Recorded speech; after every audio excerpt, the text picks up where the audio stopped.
हलवा कद्दू के छिलके पकाने के लिए मैंने ये इसके बीज अच्छी तरह धो लिए, अच्छी तरह इनके बीज धो लिए मलमल की टोकरी में। उसके बाद ये इसके मैंने जो छिलके थे बारीक काट लिए, और इसके जो मसाले हैं उसमें ये लहसुन इसका बघार बनाएंगे, और ये ज़ीरा और चाट मसाला और नमक हस्ब ज़रूरत। सबसे पहले हमने ये क्या करना है, ये तेल गरम करके इनको डालना है। ये जो इसके बीज हैं पहले हमने इसको डालना है, जब थोड़े से ब्राउन होने लगेंगे तो फिर लहसुन डालना है। लहसुन के बाद लहसुन होने लगेगा तो ज़ीरा, और फिर ये हमने बीज डालने हैं, छिलके डालने हैं। छिलके जब अच्छी तरह थोड़ी सी तो आँच थोड़ी सी तेज़ रखनी है।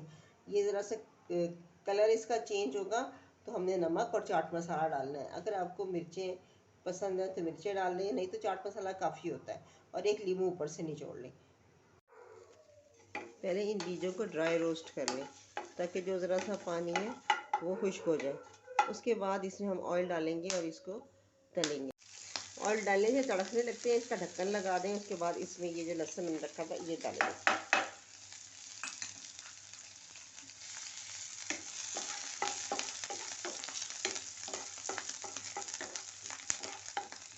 लहसुन डालने के साथ साथ 1 टीस्पून ज़ीरा रखा था वो डालेंगे।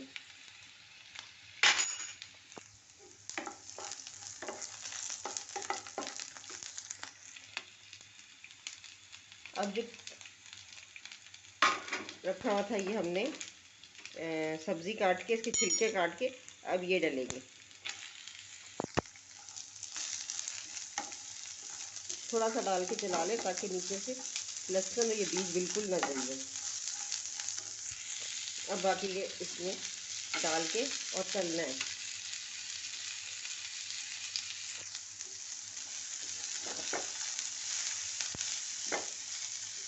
इसी तरह सारा डाल दें।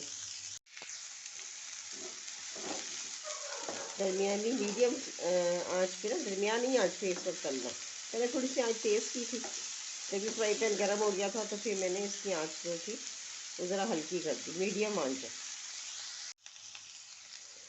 अब इस थोड़ा सा ऊपर नीचे हो गया तो हम इसमें नमक डाल देंगे ताकि ये पानी भी छोड़ दे, थोड़ा गल भी जाए और थोड़ा क्रिस्पी भी हो जाए। ये इसमें नमक डाल दिया। अभी आपकी मर्ज़ी है जितना आपने खाना है, मैंने आधी चमची से थोड़ा सा ज़्यादा डाला है।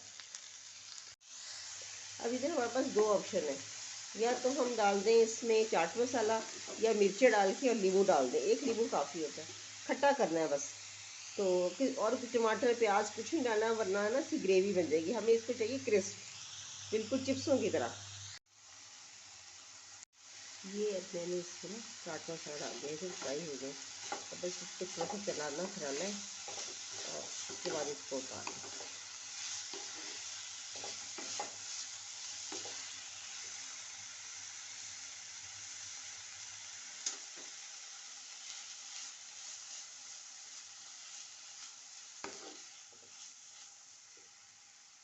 सब्ज़ी के साथ इसके छिलके भी ज़ाया नहीं होंगे, इसके बीज भी ज़ाया नहीं होंगे। ये पूरी सब्ज़ी पका ली।